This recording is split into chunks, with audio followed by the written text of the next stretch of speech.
La première histoire que nous allons aborder est celle de Tim. Tim nous dit que cette histoire se passe en 2007 et au moment des faits, sa mère était partie de la ville, le laissant seul. Il avait 15 ans, il vivait dans une petite maison, dans un quartier plutôt moyen. Et Tim nous dit que sa mère était un petit peu paranoïaque, donc elle ne voulait pas qu'il reste trop longtemps seul.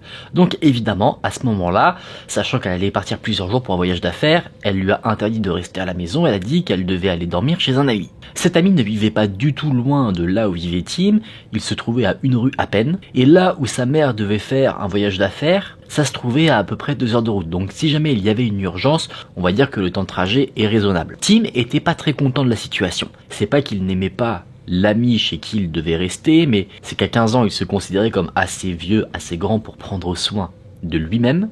Donc, avant que la mère ne parte, il lui faisait des petites réflexions, lui disant « mais je suis assez grand pour m'occuper de moi ». Donc il essaye de mettre en place un deal. Le deal, ce serait que c'est qu'il reste seul chez lui et que de temps en temps, il rende des comptes aux parents de son ami pour dire que tout va bien. Finalement, il y a un argument qui a fait que Tim a accepté d'aller chez son ami sans broncher. Cet argument, c'est que cet ami venait d'avoir une nouvelle console de jeu, donc immédiatement il se dit « ok, je vais y aller ». Donc sa mère s'en va pour son voyage d'affaires, Tim va chez son ami, ils passent du bon temps ensemble, et vers 11 h du soir, ils sont en train de rigoler, ils regardent un petit peu le nouveau téléphone à clapper. Effectivement, on est en 2007, les iPhones, c'est pas encore ce qu'il y a partout. Ils rigolent ensemble, tout se passe bien, le temps avait déjà passé, on était le dernier soir où Tim devait rester chez son ami, ils avaient pas mal joué à la console, donc ils en avaient un peu marre, ils traînaient. Les parents de l'ami de Tim, eux, étaient sortis, ils avaient acheté des pizzas pour les adolescents pour qu'ils passent un bon petit moment, mais ils devaient revenir vers les minuit. La mère de Tim devait revenir le lendemain matin, il ne sait pas vraiment à quelle heure, et il lui vient une idée. Il veut faire une petite blague à sa mère, il sait que même si elle revient et qu'elle est claquée, elle va écouter les messages sur le téléphone. Donc il se dit, avec son ami, qu'il va laisser un message ou deux pour que sa mère les écoute. Donc les deux adolescents composent le numéro de téléphone de la maison de Tim, ils mettent sur haut-parleur pour faire leur blague. Normalement, pour avoir un contact avec la messagerie, il faut attendre environ 5 sonneries. Il y a une sonnerie, puis 2, Tim et son ami réfléchissent à ce qu'ils peuvent laisser comme message, et à la 3e sonnerie, quelqu'un décroche le téléphone et répond « Allô ?» Tim est très surpris, il décrit la voix qu'il a au bout du fil comme la voix d'un homme qui a l'air d'avoir la soixantaine d'années, et il dit également que cette voix semblait menaçante. Il ne sait pas la décrire exactement, effectivement c'est compliqué de décrire une voix, mais elle avait l'air très froide, très menaçante. Le genre de voix, selon ce que dit Tim, qui te fait changer de trottoir si tu l'entends dans la rue. Tim pose les yeux sur son ami est très pâle, a les yeux totalement écarquillés. Tim ne sait pas à quoi il ressemblait à ce moment-là, mais il pense, vu à quel point il était choqué, qu'il avait la même allure que son ami. Ensemble, ils ne savent pas quoi dire, ils ne s'attendaient pas à ce que quelqu'un décroche. Et là, de nouveau, à l'autre bout du fil, l'homme qui a décroché dit « Allô, bonjour ?» Tim, il a un mini instant d'adrénaline, il se dit qu'il va clairement embrouiller le mec en lui disant « T'es qui? Qu'est-ce que tu fais chez moi ?» Sauf qu'avant qu'il ne puisse dire quoi que ce soit, l'homme à l'autre bout du fil répond avec une voix assez basse « Tu n'aurais jamais dû appeler. » Et après cela, il a raccroché. Une fois que le contact est terminé, Tim fait tomber son téléphone, paniqué. Son ami l'est également, il dit « Mais tu sais qui c'était ce gars-là ?» Tim dit que non, évidemment. Il vérifie au cas où qu'ils ont bien composé le bon numéro. Peut-être qu'ils avaient fait une erreur dans un chiffre et qu'en fait ils avaient appelé chez quelqu'un d'autre. Mais non, le numéro est le bon.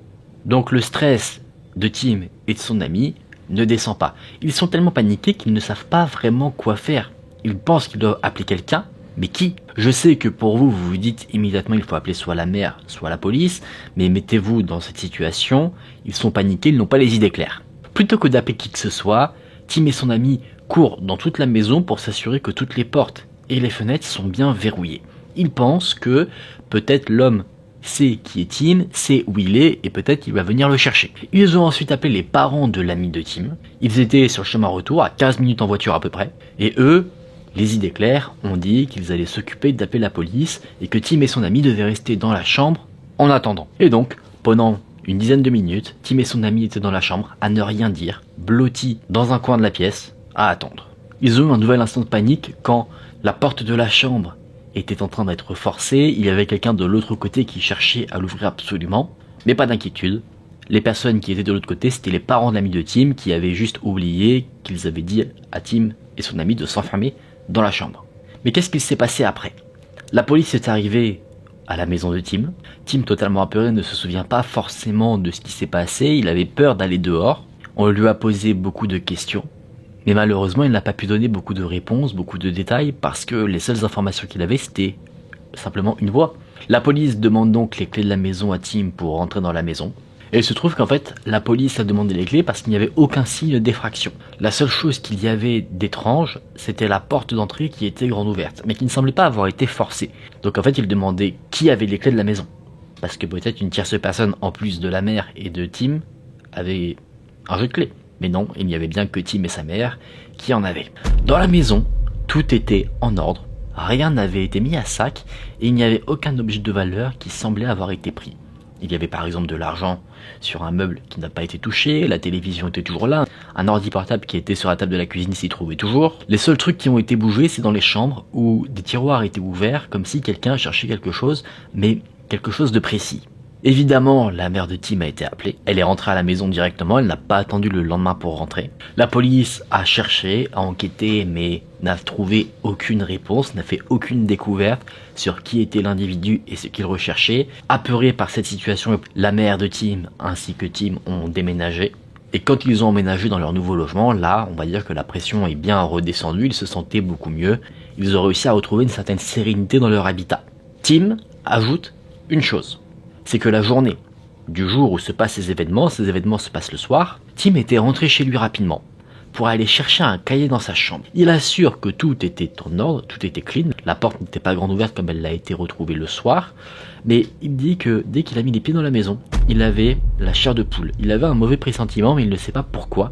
Il s'est juste précipité pour aller chercher son cahier, et il est reparti. Il ne voulait pas rester seul dans sa propre maison, comme si son instinct lui disait de s'en aller rapidement. Il a reverrouillé la porte, donc il est sûr que ce n'est pas lui qui a potentiellement laissé la porte ouverte le soir, et une fois qu'il est sorti de la maison, il n'a pas regardé derrière lui, il avait ce sentiment d'urgence de « va vite te mettre en sécurité ». C'est ce qu'il a fait. Est-ce que ce sentiment est lié à ce qui s'est passé? Il ne sait pas le dire, parce qu'il est possible que, sachant qu'il s'est passé quelque chose, il associe le sentiment qu'il a ressenti, alors que ça se trouve c'était juste que, n'étant pas habitué à rester seul, il avait une sensation étrange, mais qui n'a rien à voir avec ce qui s'est passé le soir. Lui, dans sa tête, il se dit que peut-être il y avait déjà l'homme dans la maison, ou qu'il était suivi par l'homme, parce qu'il sait ce qui s'est passé le soir, alors que ça se trouve, il n'en est rien. Cette histoire s'arrête ici, il y a beaucoup de mystères, c'est toujours assez frustrant de ne pas savoir quelles étaient les intentions de l'homme. Il y a une théorie comme quoi peut-être il s'est juste trompé de maison et qu'il cherchait à avoir, je sais pas, des documents, qu'il avait une cible, mais qu'il s'est trompé de cible. Je pense que ça peut se tenir, même s'il y a bon nombre de théories, n'hésitez pas à me dire en commentaire ce que vous en pensez. C'est pas un cambriolage classique dans le sens où rien de valeur n'a été pris. C'est ça qui est assez surprenant, et ce qui est aussi assez étrange, c'est que l'homme a pu rentrer dans la maison assez facilement. Peut-être qu'il préparait son coup de longue date et qu'il a réussi à faire un double des clés. On va spéculer d'une manière assez folle. Peut-être que la mère travaillait sur un gros contrat, on ne sait pas quel travail faisait la mère, et qu'un de ses collègues jaloux voulait peut-être voler quelque chose. Au travail, il a réussi à choper des clés, faire un double, et il s'est infiltré là-bas pour essayer de choper des documents professionnels, ce genre de choses. Ça peut se tenir comme bon nombre de théories, comme un cambriolage classique, ou alors quelqu'un qui avait repéré que il y avait la mère qui vivait là et qui voulait rentrer pour abuser d'elle, que ça, je ne sais pas. Il y a beaucoup de choses qu'on peut penser, mais rien qu'on peut réellement avérer. Maintenant, on va voir deux histoires en une. Je ferai un cut quand on passera à la partie 2. Sur Reddit, elle a été postée en deux parties. Ce témoignage sera celui de quelqu'un que nous allons appeler Isidora.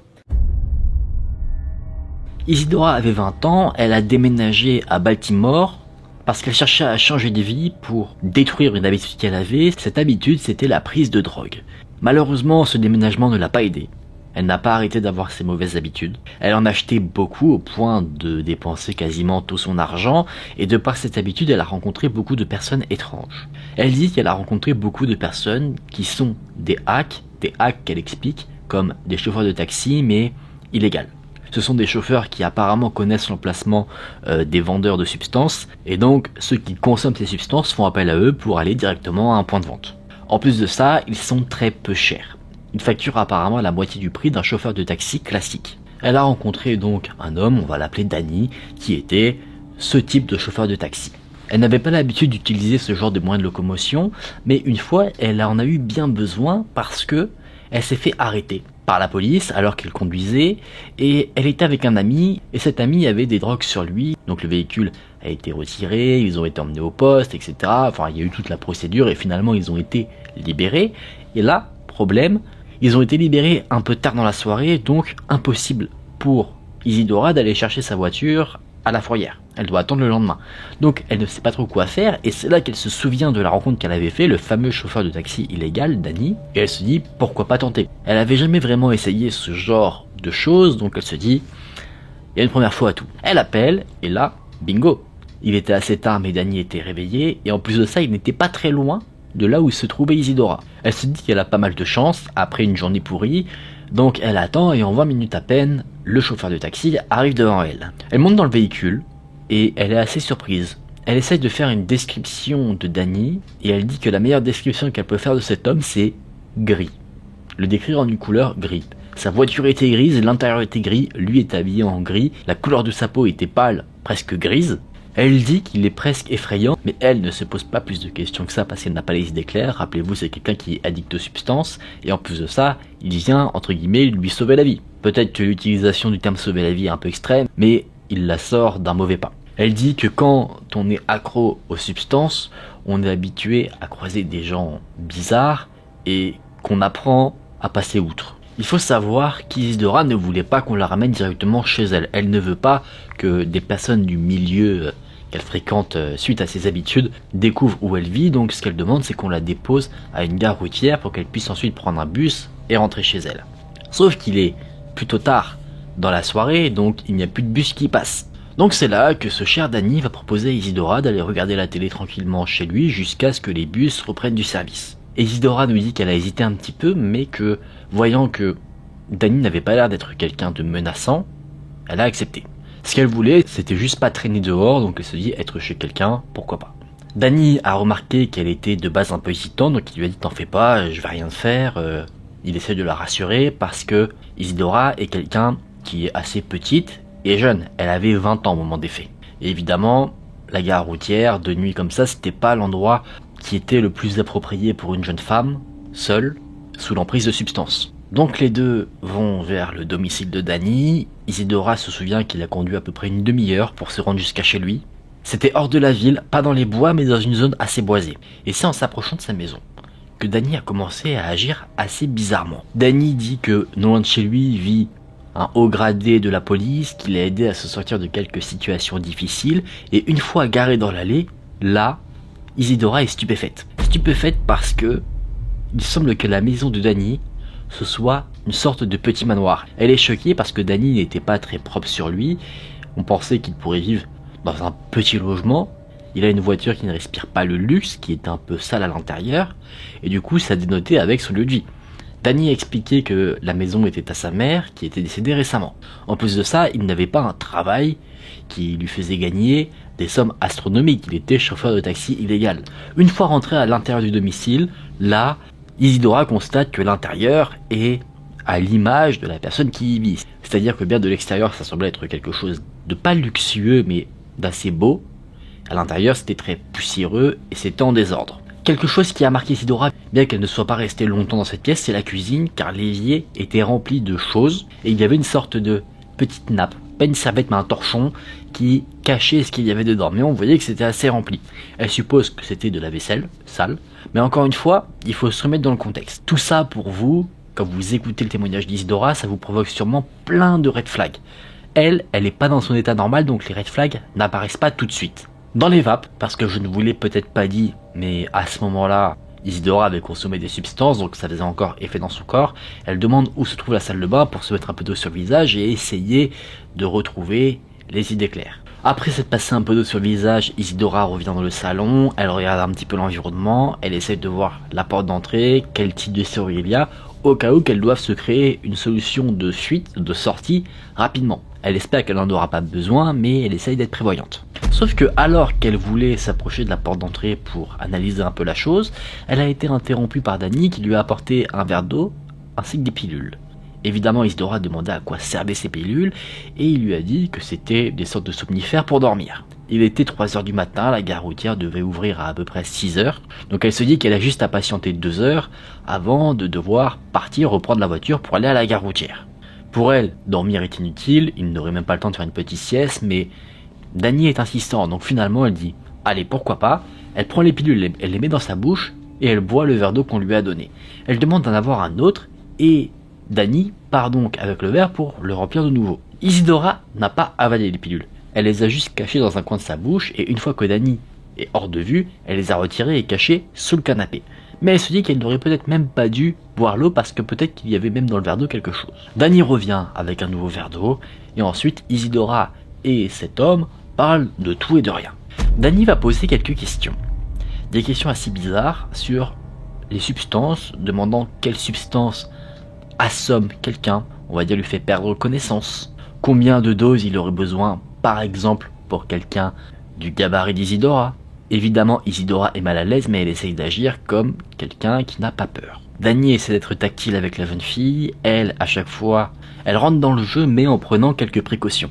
C'est-à-dire qu'elle ne s'enfuit pas en courant, mais quand Danny pose ses mains sur ses épaules, elle dit « Ah, désolé, j'aime pas les massages », elle essaye de rester sympathique, mais de créer une distance. Le temps passe encore.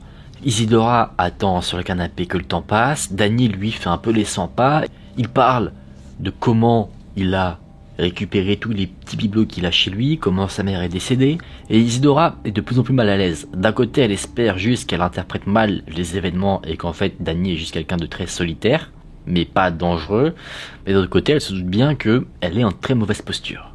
Et au fur et à mesure de la conversation solitaire de Danny concernant sa mère, Isidora constate quelque chose d'assez particulier, c'est que Danny semble avoir une obsession pour sa mère, mais une obsession assez creepy, c'est-à-dire qu'il conserve tout ce que sa mère a pu utiliser. Par exemple, si elle a bu un verre d'eau, il conserve le verre d'eau, et le verre est laissé à l'endroit où la mère l'avait posé. À un moment donné, Danny propose à Isidora de lui faire visiter l'étage, mais plus particulièrement sa chambre. Isidora accepte, elle ne peut pas faire de vagues, donc elle le suit dans les escaliers. Il y avait l'air d'avoir 3 étages, mais il s'arrête au 2e. Pendant la montée, Danny insistait pour qu'Isidora passe devant lui, mais elle faisait genre qu'elle ne l'entendait pas, donc elle restait derrière. À plusieurs reprises pendant cette soirée, il cherchait à se retrouver derrière elle.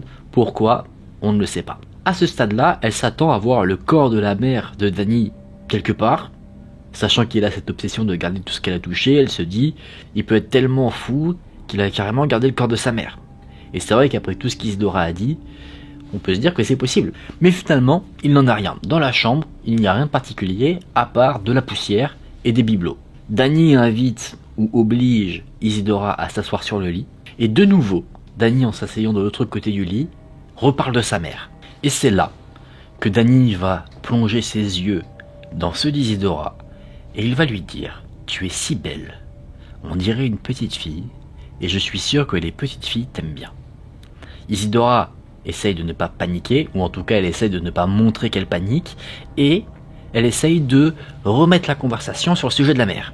Danny se lève, il va dans un coin de la pièce, et il repart sur un sujet de conversation précédent, celui des substances, notamment la dose pour assommer quelqu'un, mais plus précisément, un enfant.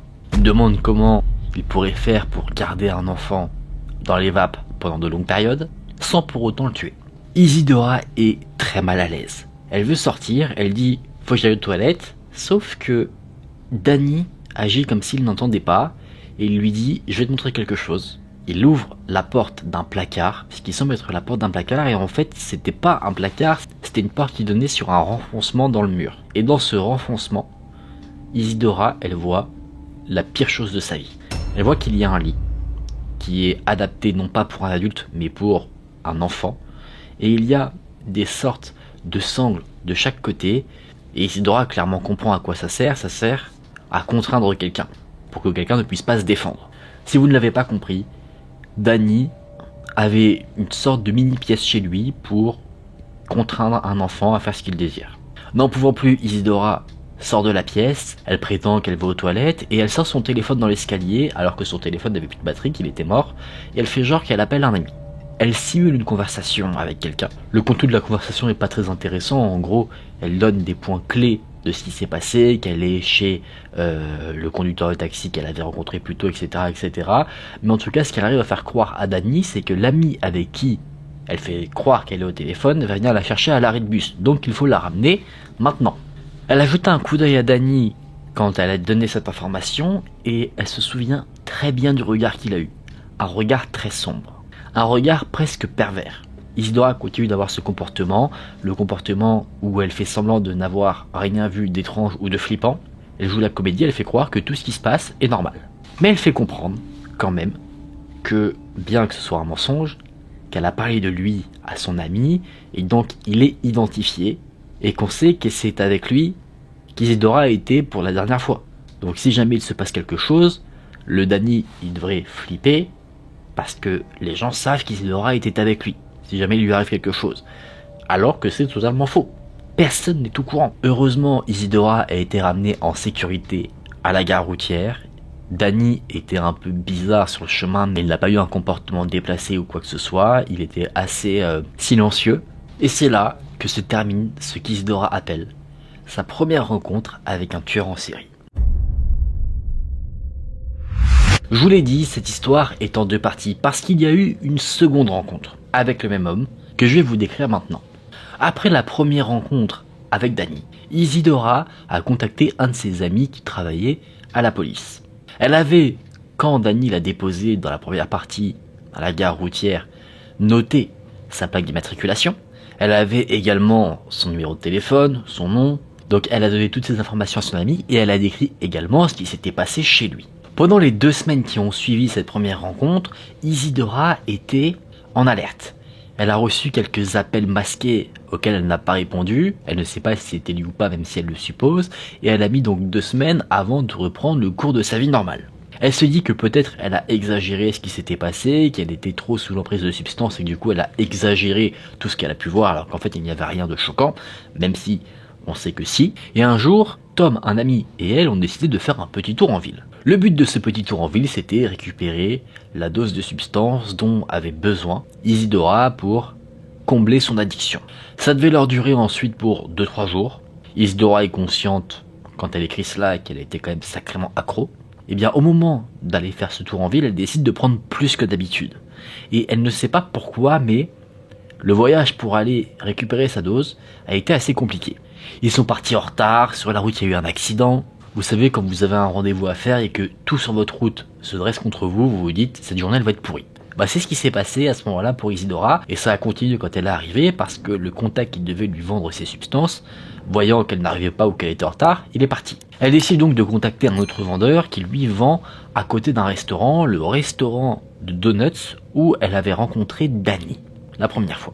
Tom et Isidora s'y rendent, et Isidora demande à son ami de se garer pas directement à côté du vendeur, pour ne pas avoir l'air intimidant. Généralement, les vendeurs habituels que Isidora côtoie connaissent Tom, donc il n'y a pas de problème pour la vente, mais là c'est un nouveau vendeur, donc elle ne veut pas donner l'impression que Tom est un gros bras qui va tabasser le vendeur pour lui voler son stock. Donc pour créer une sorte de relation de confiance, elle demande à Tom de se garer plus loin et elle va à pied pour retrouver le vendeur, et elle dit que sur les trajets, ce qu'elle fait habituellement, c'est qu'elle regarde toujours ses pieds vers le bas, elle ne s'arrête pas si on la klaxonne, elle trace sa route. La route qu'elle traverse est normalement pas mal bondée, il y a un trafic habituel, mais là, étonnamment, il n'y a qu'elle et une voiture de temps en temps qui passe. Alors qu'elle est en train de marcher vers le vendeur, qu'elle va le retrouver, une berline noire s'arrête à côté d'elle. Et qui était au volant ? Danny. Il ouvre directement la portière côté passager et dit à Isidora de monter. Là, vous vous attendez à ce que je vous dise qu'Isidora a pris peur et a fait comme si elle ne voyait pas Danny, qu'elle s'est barrée en courant, mais pas du tout. Je sais que vous, en écoutant l'histoire, vous allez vous dire « mais elle est folle », parce que oui, elle est montée dans sa voiture. À sa décharge, elle est totalement accro aux substances. Et elle a passé les 2 ou 4 semaines après la première rencontre avec Danny à s'auto-persuader que tout ce qu'elle avait vécu n'était que son imagination et que c'est son addiction qui lui a fait imaginer des choses. Donc à force de s'auto-persuader, elle a réellement réussi à se convaincre qu'elle a confondu fantaisie et réalité et qu'en fait dans la réalité il ne s'était rien passé et que tout était dans sa tête. Donc en fait à ce moment-là, il n'y a rien de dangereux, il n'y a rien d'anormal. D'où le fait qu'elle ait décidé de monter dans sa voiture. Mais elle n'est quand même pas à l'aise. Bien qu'elle ait réussi à se convaincre qu'elle avait tout imaginé, elle a un sentiment désagréable. Donc elle décide, même si elle ne l'est pas, de faire comme si elle était encore une fois sous l'emprise de substances. Elle fait comme si elle était contente de le voir, qu'elle est désorientée, totalement inoffensive, et avec une voix assez monotone, Danny va dire qu'il avait essayé de contacter à plusieurs reprises Isidora, pourquoi elle n'a pas répondu, et Isidora va répondre qu'elle utilise simplement des téléphones jetables, donc elle n'a pas eu les appels. Isidora indique où elle doit aller, où il faut la déposer, sauf que elle avait cet espoir que ça allait bien se passer et que Danny allait la déposer là où elle voulait aller, mais non. À un moment donné, un feu, il fallait tourner, lui a continué tout droit, Isidora a dit « Oh bah t'as raté mon arrêt », et Danny va dire « Oui, je vais t'emmener là où tu dois aller, mais faut que je te parle d'abord ». Il l'emmène vers un petit parc, il y en avait plusieurs du même type dans la ville, avec des jeux pour enfants où des gens faisaient un peu leur jogging. Et là, Isidora commence à paniquer, elle se dit que dès que Danny va ralentir, elle saute de la voiture. Danny parle, il dit qu'il recherche des substances, des sédatifs, plein de produits, et qu'il a besoin de l'aide d'Isidora pour se les procurer. Il voulait qu'Isidora soit en quelque sorte son associé, pour attirer des petites filles, les mettre en confiance, et lui derrière, il pourrait leur administrer un sédatif et les kidnapper. Il disait qu'il avait besoin d'Isidora pour réaliser son rêve, et qu'après avoir réalisé ses rêves, il pourrait se débarrasser des corps au niveau du quai qui se trouve derrière sa maison, dans la zone boisée. Et c'est ces termes-là qui ont le plus effrayé Isidora, parce que là, elle comprenait que la première fois qu'elle l'avait vu, il était incertain, mais là, il avait franchi la ligne, il était sûr de ce qu'il voulait faire. Le trajet a continué, Isidora faisait comme si elle était dans les vapes, elle était affalée sur son siège, elle avait les yeux fermés, et elle remarquait que Danny cherchait quelque chose sous son siège, mais dès qu'Isidora faisait un signe comme si elle allait se réveiller, il se relevait, comme s'il ne voulait pas en fait qu'on voit ce qu'il cherchait à attraper. Ça se passe plusieurs fois, et à un moment donné, Danny a ralenti, parce qu'une voiture est sortie nulle part et il passait devant lui, donc il a été obligé de ralentir, et à ce moment-là, Isidora a saisi sa chance. Elle a ouvert la portière du véhicule et elle est partie en courant. Elle a pris son téléphone portable dans son sac, elle a appelé l'ami avec qui elle était venue de base, Tom, et elle l'a fait venir dans un magasin non loin de là où elle s'était enfuie. Elle était terrifiée, quand elle a retrouvé son amie, elle hurlait qu'elle a failli se retrouver dans le cachot d'un psychopathe, et elle s'en veut terriblement parce qu'elle n'a pas écouté son instinct, elle avait déjà un mauvais pressentiment après les premiers événements, ce qui est totalement normal, mais de par son addiction, elle n'a pas tenu compte de ce qu'elle pressentait, et ça l'a emmenée dans une situation où elle aurait pu subir le pire. Elle se sent également très mal parce qu'elle a entendu ce que cet homme, Danny, voulait faire à des petites filles, et c'est ça qui a marqué sa dernière rencontre avec Danny. Elle a reçu plus tard un autre numéro inconnu qui l'a appelé, mais elle n'a pas répondu. Un message lui a été laissé et c'était bien Danny. Danny qui disait que il voulait la revoir et qu'il avait fini de rénover sa maison. Il louait plusieurs pièces de sa charmante demeure à des locataires, des femmes uniquement, et qu'il avait récemment eu des idées très intéressantes qu'il voulait partager avec Isidora. Isidora a recontacté son ami policier pour donner le nouveau numéro de téléphone de Danny. Elle a essayé de retrouver où se trouvait sa maison, mais elle n'a jamais réussi à remettre la main dessus. Et son ami policier, un an plus tard, l'a contacté pour lui dire que il y avait eu des disparitions d'enfants, non loin du restaurant où elle avait rencontré Danny pour la première fois. Isidora en est sûre, Danny est responsable de ces disparitions parce qu'elle se souvient très bien que en face du restaurant où elle l'a rencontré, il y avait un arrêt de bus, mais un arrêt de bus pour un bus scolaire. Est-ce que j'ai des commentaires à dire sur cette histoire? Non. Beaucoup seront peut-être assez stupéfaits de par les réactions d'Isidora, mais il faut se dire qu'elle n'était pas en pleine possession de ses moyens. Elle aurait certainement agi très différemment si jamais elle n'avait pas eu cette addiction aux substances. Aujourd'hui, elle s'en est sortie, elle a réussi à sortir de ça parce que cette expérience aussi l'a tellement traumatisée de par le fait que elle était incapable de voir les choses qui étaient alarmantes à cause de son addiction. Elle ne sait pas ce qui est arrivé à Danny, est-ce qu'il a été arrêté, est-ce qu'il a jamais été pris. Ça reste à l'état de mystère, et c'est quelque chose de tout à fait effrayant. Maintenant, on va voir l'histoire de Beck. Beck nous dit qu'elle a vécu la plus grande majorité de sa vie dans la campagne de l'Ontario. Ayant vécu là-bas jusqu'à ses 18 ans, elle se dit que elle connaît bien la région. Elle avait eu l'habitude de pas mal se balader, donc elle connaissait vraiment la zone comme sa poche, c'est ce qu'elle dit. Quand elle était jeune, elle avait l'habitude de partir en vélo assez loin dans l'espoir de découvrir de nouveaux lieux. D'ailleurs, dans cette recherche d'exploration, ça arrivait parfois que, par exemple, son père mettait le vélo de Beck dans son pick-up et qu'à un moment donné, elle l'emmenait loin en voiture. Elle allait faire sa balade ensuite assez loin et il la récupérait à un moment donné pour la ramener à la maison. Ces explorations ont mené à la découverte d'une vieille cabane en bois qui était assez effrayante. On ne pouvait pas voir à l'intérieur à cause des fenêtres, et pour Beck, c'est juste resté un point de repère. Elle savait qu'il y avait ça, mais ça l'a pas intéressé plus que ça. Ça lui faisait un peu peur, mais une de ses amies lui a dit que sa sœur avait essayé de rentrer à l'intérieur, mais que la porte était verrouillée. C'est quelque chose au fur et à mesure du temps que Beck a oublié. Ça, c'est pour le contexte. Mais récemment, Beck rentrait d'un de ses cours, et elle avait l'habitude d'emprunter des routes secondaires, pas les grandes routes utilisées par des voitures. Elle aimait bien rentrer tranquillement parce qu'elles étaient simples à pratiquer et il n'y avait pas de voiture qui passait dessus. Elle était en voiture, donc elle était tranquillement en train de revoir les paysages qu'elle avait l'habitude d'explorer petite en vélo, et à un moment donné, elle remarque une sorte de lueur au loin, qui proviennent des arbres. Et c'est quand elle s'est vraiment rapprochée qu'elle a remarqué ce que c'était. Elle se trouvait devant la fameuse cabane effrayante, et la lueur, c'était une lumière qui venait de l'intérieur. Beck dit qu'elle n'a jamais vu le moindre signe de vie avant dans cette cabane, donc évidemment elle est très surprise. Elle précise bien qu'elle a dû passer devant une centaine de fois et elle n'a jamais vu la porte ouverte, la porte s'ouvrir, quelqu'un qui vivait là ou une lumière. Il était 22h, il faisait nuit noire, donc c'est quelque chose qui se remarquait. Et évidemment, très curieuse, Beck n'arrivait pas à détacher son regard de la lumière. Elle était déstabilisée et en plus elle dit qu'elle est quelqu'un de facilement effrayé. Beck, alors qu'elle est obnubilée par cette lumière qu'elle n'a jamais vue, est surprise par une ombre qui sort des bois et qui se place juste devant elle sur la route.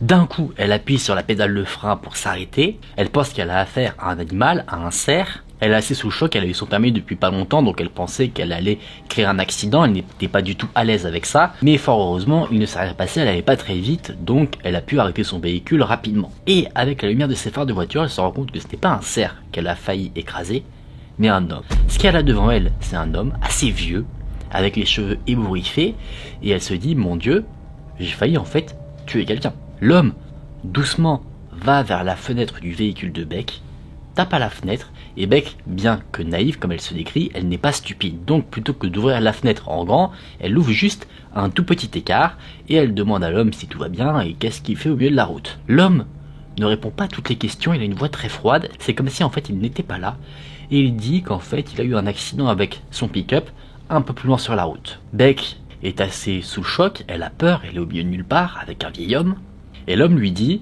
« Viens avec moi, je vais te montrer ». Beck se dit « Ok », elle commence à démarrer son véhicule, sauf que l'homme lui dit « Non, non, non, prends pas ta voiture, sors, viens à pied, ta voiture ne passera pas ». Et là, rapidement, Beck cogite. Elle se dit « Attends, il me dit que ma voiture ne passera pas, mais lui, il a tenté avec son pick-up. C'est bizarre. » En plus, l'homme est sorti de la forêt, pas là où il y avait la maison, mais de l'autre côté. Pourquoi était-il là, alors que s'il avait vraiment eu un accident, il serait directement allé voir dans la cabane où il y a de la lumière. Il réagit comme si la cabane avec la lumière n'existe pas. Beck comprend que quelque chose ne va pas, donc dans sa tête elle se dit qu'il n'y a aucune chance qu'elle sorte de son véhicule. Elle dit « Vous inquiétez pas, je vais appeler de l'aide, moi je pourrais rien faire ». Beck est une jeune fille de 18 ans, donc elle sait que si elle sort du véhicule et qu'on l'agresse, elle est foutue. Et alors qu'elle est en train de regarder son téléphone, l'homme frappe avec la paume de sa main sur la vitre de la voiture et crie « Sors de la voiture ». Beck a un moment de panique, elle sursaute. L'homme a tapé tellement fort que la vitre a tremblé. Elle sait que si l'homme le veut et qu'il continue de taper, la vitre se brisera. Donc ce qu'elle décide de faire, c'est de mettre le pied au plancher, elle jette son téléphone et elle décide de s'enfuir. La voiture part. Elle fait quand même évidemment bien attention à pas se prendre un arbre pour ne pas être stoppée quelqu'un peu plus loin. Elle fait attention, elle regarde dans le rétroviseur, elle voit que l'homme attend au milieu de la route et la regarde. Et au bout de quelques secondes, il se dirige vers la cabane où il y avait la lumière. Beck a réussi à rentrer chez elle sans encombre. En rentrant chez elle, elle a tout raconté à sa mère en pleurant. Sa mère a appelé pas mal d'amis qui ont l'habitude d'emprunter des routes aux alentours de cette fameuse cabane et qui sont au courant qu'il y a cette cabane. Et eux sont clairs, ils n'ont jamais vu le moindre signe de vie dans cette cabane. Donc la question qui demeure, c'est qui était cet homme? Est-ce que c'est quelqu'un qui vit dans la cabane? Un squatter? Personne ne le sait. C'est là que son témoignage s'arrête. C'est un témoignage vraiment très flippant, surtout quand on se met à la place de Beck. On peut comprendre qu'elle a eu la peur de sa vie à ce moment-là. Est-ce que une des solutions qu'on aurait pu envisager, c'est d'appeler la police pour qu'ils aillent enquêter? On ne sait pas si ça a été fait, mais quoi qu'il en soit, Beck, elle, n'a jamais repris ce chemin-là, et elle n'a jamais revu cet homme. Donc peut-être que cet homme se trouvait dans cette cabane que une seule nuit, et comme par hasard, la coïncidence faisant mal les choses, c'était la nuit où Beck est passé par cette route. Maintenant, pour conclure, nous allons voir le témoignage d'Eric. Eric nous dit qu'il vivait dans une ville et qu'il avait décidé d'aller voir un ami, Georges, qui vivait à 1 heure de la ville où il se trouvait. Il était parti en voiture avec son amie Lisa et son ami Sam, et ensemble ils sont donc allés passer une petite journée là où vivait Georges. Ils ont passé une très bonne journée et ils ont décidé de rentrer alors que la nuit était tombée. Alors qu'ils sont sur le trajet pour rentrer, Eric, lui, est le conducteur. Lisa, elle, avait un peu bu, donc elle était fatiguée. Elle dormait sur le siège passager à l'avant. Et juste derrière elle se trouvait Sam qui, elle, jouait sur son téléphone. Alors que tout se passait plutôt bien, le groupe dans le véhicule traversait une zone boisée. Tout était très calme. On entendait le volume de la radio qui était très bas. On entendait les roues qui roulaient sur la route. Et à un moment donné, il y a eu quelque chose qui a fait sursauter Sam et Eric. Lisa, elle, ne s'est pas réveillée. Comme si, en fait, on passait sur un dos d'âne, mais à une certaine allure. Donc évidemment, ça a surpris un peu tout le monde, sauf celle qui dormait qui ne s'est pas réveillée. Et Eric s'est arrêté pour savoir ce qu'il en était. Il a demandé si Sam allait bien. Sam avait fait tomber son téléphone à cause du choc. Sam a regardé derrière et elle a dit « Oh mon Dieu !» Eric, ne comprenant pas ce qui se passe, regarde dans le rétroviseur et il voit qu'il y a un chien allongé sur le sol qui semble avoir été percuté par la voiture. Il ne bouge pas. Sam, qui est une amoureuse des animaux, en veut beaucoup à Eric. Elle lui dit « Mais qu'est-ce que t'as fait? T'aurais pas pu faire attention ?» Et Eric, il s'en veut, il ne sait pas quoi faire. Et alors qu'il regarde dans le rétroviseur, il se rend compte que la queue du chien remue. Immédiatement, Eric sent que quelque chose ne va pas. Donc il met le pied au plancher et le véhicule s'en va. Il décide de ne pas retourner sur le lieu de l'accident. Sam était presque sur le point de sortir du véhicule qu'Eric lui a dit « Non, ne bouge pas ». Sam, en colère, demande « Mais pourquoi ? Pourquoi il fuit comme ça ?» Et Eric va expliquer que certes, il n'est pas un conducteur hors pair, mais il est quand même un conducteur très attentif. Et le chien qui était étendu était un chien assez imposant, donc s'il avait débarqué au milieu de la route, il l'aurait vu. En plus, il ne roulait pas très vite, donc il aurait eu le temps de freiner. Il aurait pu anticiper, donc pour lui, quelque chose ne va pas. Sam, en colère, n'acceptant pas trop ce que lui dit Eric, regarde encore vers l'arrière, et là, de nouveau, elle dit « Mais qu'est-ce que c'est ?» avec un ton très apeuré. Eric regarde dans son rétroviseur et il voit qu'il y a 3 silhouettes qui sortent de part et d'autre de la route et qui vont vers là où se trouvait le chien. Et ils regardent tous les 3 en direction de la voiture qui s'en va. Tout le monde est rentré ensuite sans encombre. C'est quelques jours plus tard qu'Eric et Sam en ont parlé à leur amie Lisa qui dormait, qui elle n'a pas du tout assisté à la scène. Et ces événements qui les ont apeurés et qu'ils n'arrivent pas à expliquer, ça a fait qu'ils vont quand même voir toujours leur ami Georges qui se trouve à l'extérieur de la ville, mais cette fois-ci, ils se donnent entre guillemets comme contrainte le fait de rentrer toujours avant que le soleil ne se couche pour ne pas revivre ce genre de situation. Il n'a jamais su quelles étaient les intentions de ces hommes, mais ce qu'il sait, c'est que leur intention était loin d'être positive, parce que pourquoi se cacher de part et d'autre d'une route et potentiellement simuler un accident? Évidemment, Eric pense qu'ils avaient pour but d'agresser ce qui était à l'intérieur du véhicule. Si jamais ils en étaient sortis, peut-être voler le véhicule en lui-même. Il n'a pas beaucoup d'idées concernant ce qui aurait pu se passer, mais ce dont il est sûr, c'est qu'en prenant la fuite à ce moment-là, il a évité le pire. La première histoire que je vais vous raconter sera l'histoire de Sophia. Pour contextualiser un petit peu les choses, Sophia nous dit qu'elle vient d'Europe et qu'elle est retournée aux États-Unis alors qu'elle avait à peu près 14 ans pour continuer ses études au lycée. Et pour se présenter un petit peu, elle nous dit que dans l'école où elle se trouvait avant d'aller aux États-Unis, il y avait un règlement strict en termes de vêtements. Elle avait un uniforme, donc chez elle, pour des événements plus personnels, pour la vie de tous les jours, elle avait que très peu de vêtements. Donc une fois qu'elle a commencé à étudier aux États-Unis, eh bien elle n'avait que très peu de vêtements pour aller à l'école. Du coup, elle s'habillait un peu souvent de la même manière, c'est-à-dire soit avec une robe ou alors avec une longue jupe et un bandeau dans les cheveux. En termes de personnalité, c'était quelqu'un d'assez timide qui avait du mal à se faire des amis parce que la discipline dans son établissement précédent était de rigueur. C'était travail, travail, travail et peu de place au plaisir. Donc aux États-Unis, là où l'environnement scolaire était beaucoup plus détendu, elle avait du mal à trouver sa place dans un premier temps. Et d'ailleurs, dans la ville où elle a emménagé, les gens étaient assez, pas malveillants, mais discriminants, si on peut dire ça comme ça, envers ceux qui venaient de l'étranger. Donc Sophia se sentait assez différente de par son accent, de par sa manière d'être, donc elle avait du mal à trouver sa place. Néanmoins, bien qu'il y ait tout cela, elle a quand même réussi à se faire quelques amis. Joe, Nathan et Kenny. Joe était quelqu'un qui vivait assez loin de l'école, il prenait le même bus que Sophia, et c'est pour dire, c'était toujours lui le premier dans le bus à rentrer, et c'était le dernier à en sortir. tellement là où ils vivaient se trouve loin de l'école. Sofia nous dit que son planning est plutôt régulier. Le matin, elle prend le bus pour aller à l'école, elle s'assoit à côté de Joe qui est déjà là, ils parlent ensemble, ensuite Nathan et Kenny les rejoignent, une fois arrivés à l'école, ils passent un peu de temps ensemble et ensuite ils vont chacun à leur cours respectifs. Le midi, tous les amis mangent ensemble et le soir, Nathan et Kenny sont récupérés par leurs parents et Joe et Sofia, eux, reprennent le bus pour rentrer.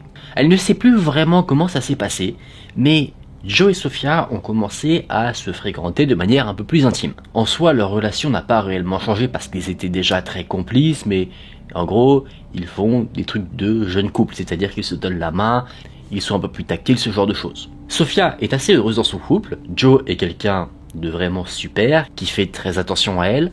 C'était, selon le terme de Sofia, un vrai gentleman. Là, en écoutant cette histoire, vous vous dites, mais où ça va foirer? La situation dure pendant quelques semaines et tout se passe bien.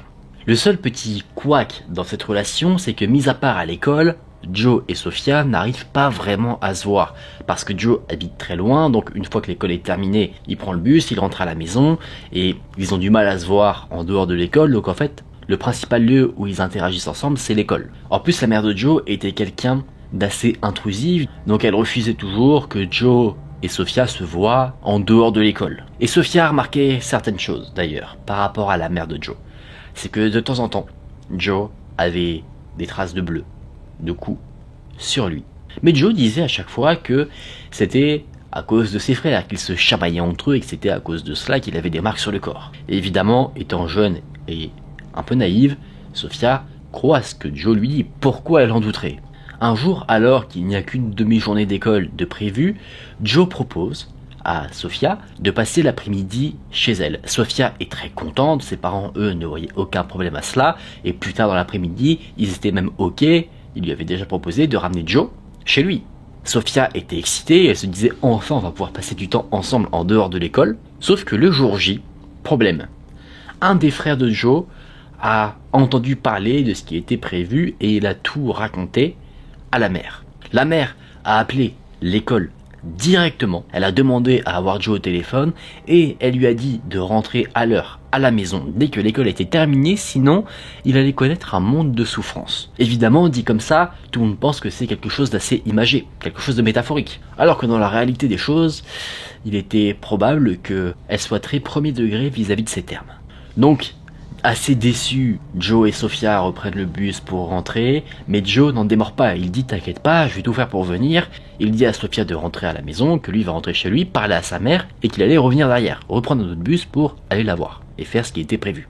Sofia était assez embêtée, elle avait vraiment très envie de passer un peu de temps avec son petit ami, et Joe l'a rassuré en l'embrassant sur la joue et en lui disant que tout irait bien. Il disait que il allait être là dans 1 heure, ou 1 heure et demie. Donc assez rapidement, juste histoire de parler à sa mère et de revenir. Donc Sofia rentre chez elle, et elle attend. Elle attend, encore et encore. Le temps passe, elle n'a aucune nouvelle de Joe. À un moment donné, elle va même promener son chien, elle rentre à la maison, et elle attend toujours pas de nouvelles. Elle pense à l'appeler pour savoir où ça en est, sauf qu'elle se ravise rapidement, parce qu'elle s'est souvenue qu'elle avait déjà une fois appelé Joe, que sa mère avait répondu, et qu'elle s'était faite incendier. Donc, non, elle n'allait pas l'appeler. Donc son attente se prolonge jusqu'au moment où le soleil commence à se coucher, et finalement, Joe ne vient pas. Sofia est déçue. Elle aurait aimé passer du temps avec son petit ami, ce qui peut se comprendre évidemment, mais elle se dit également que c'est peut-être mieux comme ça. Non pas qu'elle commençait à douter de ses sentiments avec Joe, mais elle se dit que c'est peut-être mieux comme ça, que les choses se passent petit à petit, et éviter que Joe ait des problèmes avec sa mère. Donc la soirée arrive, et elle passe sa soirée à peu près comme d'habitude. Le lendemain matin, comme d'habitude, Sofia se dirige pour prendre le bus. Elle prend donc le bus, et dès qu'elle monte, elle remarque que celle qui conduit le bus, une vieille dame, la regarde avec des yeux larmoyants, comme si elle s'apprêtait à pleurer. Sofia, évidemment, le remarque, elle se pose quelques questions, elle se dit qu'est-ce que j'ai fait pour mettre cette personne mal à l'aise, mais elle se dit que peut-être en fait juste la personne passait une mauvaise journée et que ça n'a rien à voir la concernant, donc elle décide d'aller vers le fond du bus, là où était assis normalement Joe. Sauf que cette fois-ci, Joe n'est pas là. Il n'est pas là et ses frères qui prenaient le bus également n'étaient pas là non plus. C'était assez étrange, mais Sofia se dit que peut-être leur mère a décidé cette fois-ci de les emmener à l'école elle-même. Le trajet se passe plutôt normalement, et à un moment, dans une zone boisée, le bus s'arrête sur le bas-côté. Le bus s'arrête parce que la conductrice ne se sent plus en état de conduire. Elle lâche tout. Elle avait l'air d'avoir les yeux qui allaient se mettre à pleurer quand Sofia est rentrée dans le bus. Là, les larmes coulent. Sofia se dit que ça va passer, donc elle décide de regarder par la fenêtre et elle voit une voiture de police avec 3 policiers qui en sortent. La conductrice est emmenée dans un des véhicules de police. Un policier prend le volant et un autre s'assoit dans le bus à côté de Sofia. Sofia s'est dit qu'elle était peut-être concernée par quelque chose, mais finalement le trajet se poursuit normalement. Elle parle avec le policier qui était très sympathique, donc rapidement elle se dit qu'en fait non, il ne se passe rien. Le bus arrive à l'école, Sofia retrouve ses amis comme d'habitude, les policiers vont dans l'école, dans le bureau du proviseur, et Sofia remarque que Joe n'est pas là. Elle se dit que peut-être il est malade, mais elle espère en tout cas que tout va bien, qu'il viendra peut-être plus tard dans la matinée, et elle va ensuite en classe comme d'habitude. Alors qu'elle est en classe, le professeur lui donne un message. Un message qui indique qu'elle doit se rendre dans le bureau du proviseur tout de suite. Sofia se dit que c'est peut-être par rapport à un devoir, mais pourquoi la faire sortir en période de cours et pas entre les cours si c'est juste pour un devoir? Donc elle y va, et dans le bureau du proviseur il y a le proviseur, la police et l'équivalent d'un CPE. Elle se sent un peu comme un lapin en cage, elle pense qu'elle a fait quelque chose de très grave, donc elle se pose plein de questions, et c'est là qu'on lui raconte quelque chose. La nuit précédente, quand Joe est rentré chez lui, Joe a parlé à sa mère, il lui a dit qu'il comptait aller voir Sofia, et que sa décision était prise. Évidemment, la mère était totalement contre cette décision, donc ils se sont disputés. La mère, énervée, a commencé à en venir aux mains avec son fils, ce qui n'était pas une grande première. La mère était violente envers Joe depuis quelques temps maintenant, et ensuite Joe est allé se coucher. Toute la nuit, il a planifié quelque chose. Ce qu'il a planifié, c'était de mettre fin à la vie de sa mère. Donc le lendemain, au réveil, il s'est emparé d'un couteau de boucher qui se trouvait dans la cuisine. Il est ensuite entré dans la chambre de sa mère, et il l'a poignardée pendant qu'elle dormait. En poignardant sa mère, la mère, de par la douleur, s'est réveillée, elle a essayé de se défendre, elle criait. Les cris ont alerté les frères de Joe qui attendaient le bus à l'extérieur de la maison, et inquiets, ils se sont précipités dans la chambre. Ils ont voulu arrêter Joe, et le jeune garçon, dans sa folie meurtrière, a coupé un de ses frères au niveau de la paume de la main, et un autre s'est fait poignarder au niveau de l'intestin. La mère, qui était encore en vie, a appelé la police. Les frères, eux, ont essayé de s'enfuir, l'un était en sang dans l'allée de la maison, un autre a couru aussi loin qu'il le pouvait. Au moment où on raconte tout cela à Sofia, Joe était encore recherché. Sofia est donc renvoyée chez elle, parce qu'étant proche de Joe, la police suppose qu'il va peut-être essayer de la contacter, peut-être de lui faire du mal, sachant qu'il a totalement sombré dans la folie. Elle est raccompagnée par la police, et chez elle, Sofia s'est allongée, repensant à tous ces événements. Elle allume la télévision, et elle est tombée devant un journal télévisé, présenté en urgence, qui montrait la cavale du jeune garçon, qui a finalement été arrêté par la police. C'est donc à la télévision que Sofia a vu pour la dernière fois celle qu'elle aimait, Joe. Ce qu'elle sait, c'est que Joe a plaidé coupable pour le meurtre de sa mère qui a perdu la vie suite à l'attaque au couteau. Il a écopé d'une peine de prison très lourde, d'une part pour le meurtre de sa mère, mais également pour l'agression de ses frères. Et c'était pas là que l'histoire s'arrête totalement. Sofia a reçu des lettres de Joe, où il écrivait qu'il avait fait ce qu'il avait fait pour elle, et qu'il ne regrettait rien. Il disait qu'ils seraient ensemble pour la vie. Sofia n'a jamais répondu à ces lettres. À un moment donné, elle a déménagé, et c'est suite à ce déménagement qu'elle a arrêté de recevoir les lettres de Joe. Aujourd'hui, Sofia est mariée, elle a totalement tourné la page sur tout ce qui s'est passé, elle est heureuse dans sa vie, mais elle sait que Joe aura le droit à une liberté conditionnelle. Peu de temps après, un certain temps après qu'elle raconte son histoire, et elle se pose des questions qui l'empêchent parfois de dormir la nuit. Elle se dit, et si Joe ne m'avait jamais oublié, et qu'il tentait de me revoir, des années après qu'il ait commis le pire acte. C'est là que le témoignage de Sofia s'arrête. C'est un témoignage très fou. D'un côté, un témoignage horrible parce qu'on parle quand même de meurtre, et d'un autre côté, un témoignage assez triste parce qu'on sait ce que Joe a vécu. Et je pense qu'on ne peut pas nier le fait que les abus qu'il a subis ont, d'un côté, impacté la décision qu'il a prise, c'est-à-dire celle de tuer. Après, évidemment, est-ce qu'il aurait dû en arriver au meurtre ? Pas du tout. Je pense qu'on est tous d'accord pour dire que ce n'est pas une finalité en soi. Et je pense aussi aux frères de Joe, qui déjà ont été blessés dans les événements, qui ont perdu leur mère, mais également leur frère, Sophia également a dû passer pas mal de temps à ruminer tout ce qui s'est passé. Ça doit être dur comme sentiment de se dire qu'on a aimé quelqu'un qui tue des gens. Quelqu'un qui peut être aussi froid que ça. Je pense notamment à des personnes qui ont été en couple avec des tueurs en série par exemple. Maintenant je vais vous présenter le témoignage d'Emma. Emma nous dit qu'elle vivait en Californie, qu'il était aux alentours des 2 h du matin. Elle était chez un ami, dans une banlieue résidentielle plutôt sécurisée, donc elle ne se sentait pas du tout en danger. Elle était avec cet ami, il bavardait, il buvait un coup, et vous savez, quand on passe de bons moments, le temps a tendance à passer très vite. Dans les moments de flip, 1 minute correspond à 2 heures, dans les bons moments, 1 heure correspond à 1 minute. Ce soir-là, Emma avoue avoir un peu trop bu. Son ami a voulu partir se coucher, donc Emma, titubant un petit peu, a décidé de rentrer chez elle. Elle aurait pu en soi dormir chez son ami, mais elle ne voulait pas déranger, donc elle a préféré partir. Ayant trop bu et étant venue en voiture, Emma décide de jouer la carte de la sécurité et elle a bien raison. Elle décide de ne pas conduire en état d'ébriété. D'ailleurs, faites attention à vous, si jamais vous avez bu, ne prenez pas le volant. Elle décide donc d'aller vers sa voiture, de s'allonger sur la banquette arrière et de prendre un petit manteau qu'elle avait là pour se couvrir, faire une petite sieste d'1 heure et ensuite, une fois que elle se sente plus en confiance, que son état d'ébriété soit parti, là elle va prendre le volant et rentrer chez elle. Elle veut se camoufler un peu, elle veut pas qu'on remarque qu'elle dorme dans sa voiture. La rue où elle se trouve est plutôt sombre, donc elle se sent cette fois-ci un peu mal à l'aise quand même, mais ça va, assez en confiance pour se dire je dors 1 heure dans la voiture et après je pars. Et alors qu'elle est en train de penser à différents scénarios dans sa tête, c'est-à-dire qu'elle pense à la police qui pourrait arriver d'un coup et la surprendre en train de dormir, l'éclairant avec des pleins phares, ses pensées s'interrompent parce qu'elle entend des bruits de pas s'approcher. Elle entend des bruits de pas qui sont de plus en plus forts, signe que la personne qui marche se rapproche, mais c'est pas des bruits de pas réguliers. Elle les entend, et ça s'arrête. Elle les entend de nouveau, ça s'arrête. Emma réfléchit à ce que ça pourrait être, elle se dit que c'est quand même assez bizarre que quelqu'un marche de cette manière, et c'est là qu'elle comprend quelque chose, ou qu'elle pense comprendre quelque chose. Elle se dit qu'en fait, la personne qui est à l'origine de ces bruits de pas regarde à l'intérieur des voitures pour essayer d'en voler une.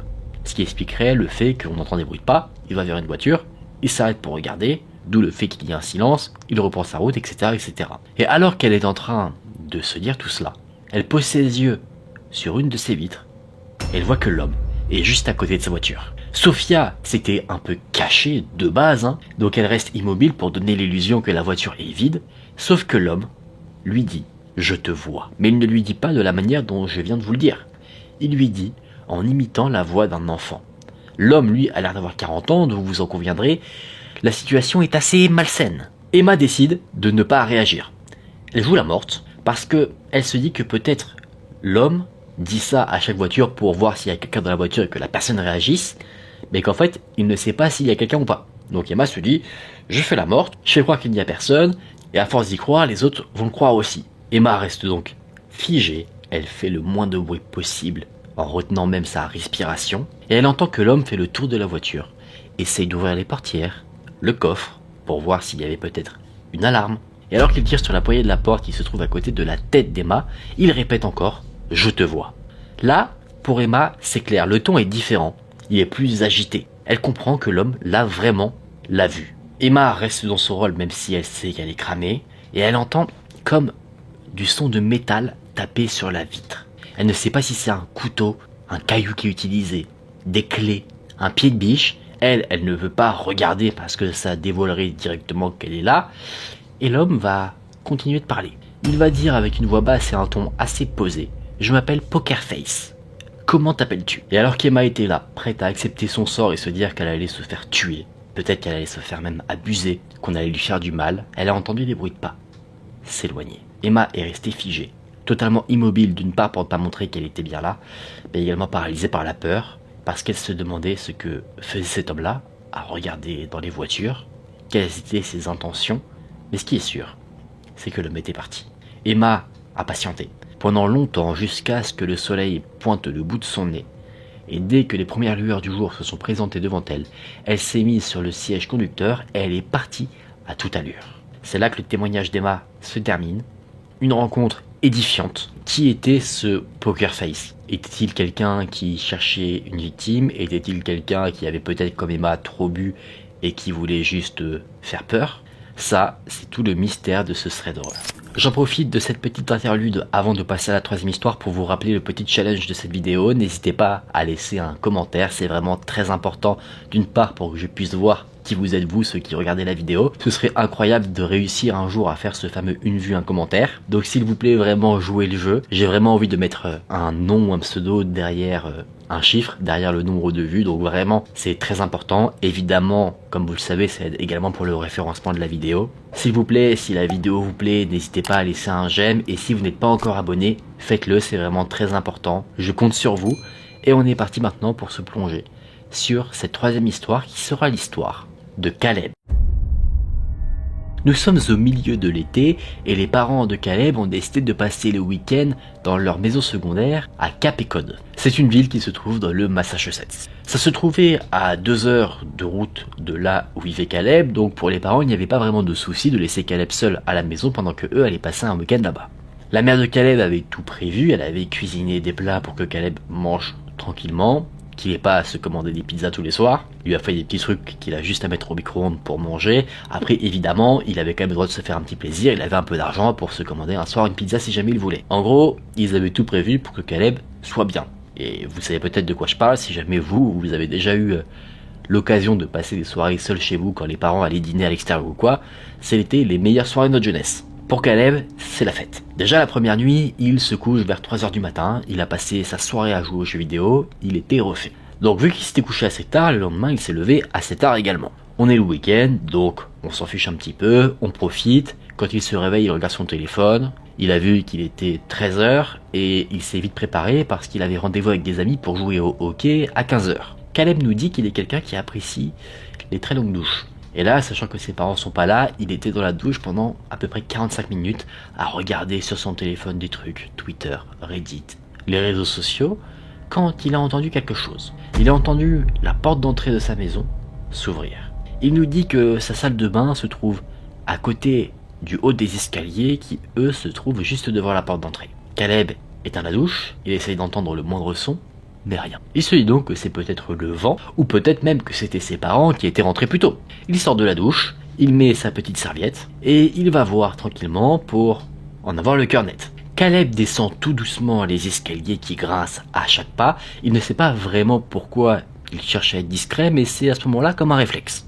Il réfléchit pendant qu'il descend les escaliers marche après marche. Il se dit qu'il n'y avait aucune raison que ses parents soient si silencieux parce qu'il n'entend vraiment rien du tout. Et également, il se dit que si jamais il y avait des cambrioleurs, les cambrioleurs feraient du bruit pour chercher des objets de valeur. Donc, dès qu'il arrive vers la fin de l'escalier, Caleb se dit « T'es une mauviette », il rit un peu de lui-même et il décide de remarcher normalement. Il regarde devant lui la porte d'entrée, le salon, rien du tout, et il tourne donc vers la cuisine. Et là, un homme se tient à quelques mètres à peine devant lui. Cet homme le regarde fixement droit dans les yeux et il lui sourit. Et c'est pas forcément le regard de l'homme ou son sourire qui a créé des frissons chez Caleb. Ce qui lui a fait le plus peur, ce sont les bras de l'individu. Il se tenait pas droit, il n'avait pas les bras croisés. J'essaie de vous le montrer parce que je suis pas sûr que j'arriverai à trouver des images pour l'illustrer. Mais vous savez, le bras normalement il est droit. Là il est retourné comme si en fait ses bras étaient à l'envers. Donc évidemment, sachant que c'est pas une position naturelle, c'est ça qui tout de suite a attiré le regard de Caleb. Caleb est terrorisé, mais il ne sait pas du tout pourquoi il a fait ce qu'il a fait. Il a fait un pas vers l'homme et il lui a mis une droite. Il ne sait pas ce qui lui a pris de faire ça. D'un côté, est-ce qu'on peut lui en vouloir? Pas du tout. Mais dès qu'il a repris conscience des choses, là, Caleb s'est enfui. Il est monté en haut des escaliers. D'ailleurs, pendant sa fuite, sa serviette est tombée. Il a sprinté dans sa chambre et il a verrouillé la porte et il a mis une chaise pour la barricader. Il a tout de suite un très bon réflexe. Il appelle la police. Il a quelqu'un en ligne, il raconte tout ce qu'il s'est passé. L'opératrice qui est en ligne avec Caleb le rassure et dit qu'elle envoie tout de suite des unités sur place. Caleb est assis dans un coin de sa chambre et il regarde la porte. Il a peur que l'homme essaie de défoncer sa porte. Et il remarque qu'il y a de la lumière qui vient de sous la porte et que cette lumière disparaît. Il comprend tout de suite que l'homme qui s'est introduit chez lui est maintenant devant la porte de sa chambre. Caleb, qui est toujours en ligne avec l'opératrice, ne fait pas le moindre bruit, il ne veut pas montrer qu'il est dans la chambre même si l'individu sait clairement qu'il est là. Caleb a peur pour sa vie parce qu'il se dit qu'il a énervé l'homme en le frappant, mais au bout de quelques minutes qui lui semblent durer une éternité, il voit que la lumière sous sa porte réapparaît et il entend également des bruits de pas très légers qui s'éloignent ainsi que le craquement de l'escalier au loin. L'homme était parti, et plus tard, Caleb a entendu à sa porte d'entrée des personnes qui frappaient et qui sont entrées. Ces personnes-là, c'était 2 officiers de police, et le comprenant, Caleb est sorti pour leur raconter ce qu'il s'était passé. Caleb a fait un portrait robot de l'homme qui est entré chez lui, mais même avec cette information et tout ce qu'il a pu donner, l'homme que Caleb a vu n'a jamais été retrouvé. Évidemment, les parents de Caleb, quand ils ont eu vent de cette histoire, ne l'ont plus jamais laissé seul. Caleb vérifie maintenant toujours que les serrures de la maison sont fermées, et bien que parfois il ait l'impression de revoir cet homme, il l'assure qu'il va bien. Ce qui est mystérieux dans son histoire, et c'est ce que Caleb dit, c'est qu'il ne sait pas du tout ce que l'homme voulait, ni évidemment qui il était. Ça ne l'importe pas vraiment, lui tout ce qu'il veut c'est qu'il soit arrêté, c'est devenu clairement sa phobie. C'est là que son histoire s'arrête, une histoire assez folle. Les histoires d'intrusion, c'est toujours quelque chose qui fait son effet, je trouve. Et là, on a une histoire d'intrusion qui est assez atypique parce qu'on n'a pas juste affaire à un cambrioleur. Quelles étaient les intentions de cet homme? C'est assez dur à dire. Est-ce que c'était quelqu'un qui a vu que la maison était vide et qui pensait que Caleb n'était pas là et qui voulait peut-être se servir de la maison pour y vivre le temps d'un week-end? C'est possible, ça s'est déjà vu, des personnes qui s'introduisent par effraction dans des maisons pour y vivre quand les personnes qui y vivent habituellement n'y sont pas. Ou alors c'était un cambrioleur avec une certaine folie qui était prêt à faire des choses graves si jamais il était pris sur le fait et qu'il a entendu Caleb descendre les escaliers et le comprenant, il était prêt à faire du mal à Caleb. Je sais pas, c'est assez dur à dire. En tout cas, bien que tous les éléments ne nous permettent pas d'établir quelles sont les intentions de l'homme, les faits, eux, présentés par Caleb, reste assez terrifiant. Je vais vous partager le témoignage de quelqu'un qui ne présente pas quelque chose qui lui est arrivé à elle, mais qui est arrivé à sa grand-mère que nous allons appeler Isabella. Isabella est quelqu'un qui est né en Ukraine, et en 1932, alors qu'elle était âgée de 19 ans, il s'est passé un événement horrible appelé l'Holodomor, ce qui était une période où il y avait une extermination de la population par la faim. Il y a eu des millions de morts, des personnes qui sont mortes de faim, et certaines personnes, pour éviter de succomber à cette faim, se sont penchées vers la viande qui était le plus présente, au-delà de la nourriture classique, les humains, la viande humaine. Donc Isabella a raconté qu'il n'était pas rare que les familles tuent le plus jeune des enfants pour le manger. Après la période de famine, les choses ont commencé à s'améliorer, mais la nourriture demeurait encore assez rare. Certes, cette fois-ci on avait de la nourriture, mais c'était très cher. Et bien que les temps sombres soient terminés, soient passés, Isabella est sûre que la consommation de viande humaine, elle, ne s'est pas encore totalement dissipée. Ce qui lui fait dire ça, c'est quelque chose qui lui était arrivé. En 1936, alors qu'elle était enceinte de la mère de la personne qui a partagé l'histoire sur Reddit, elle cherchait des légumes frais. C'était quelque chose comme une envie de grossesse, donc elle voulait des légumes frais, donc elle allait avoir des légumes frais. Elle était sortie, elle marchait dans les rues pour trouver ce qu'elle voulait, et elle avait du mal à trouver, jusqu'à ce qu'une voix l'interpelle. Quelqu'un lui a dit « Madame, avez-vous besoin de quelque chose ?» Et la personne qui l'a interpellée n'était autre qu'un petit garçon de 8 ans, qui était bien portant. Il avait de belles joues, il avait un petit visage potelé.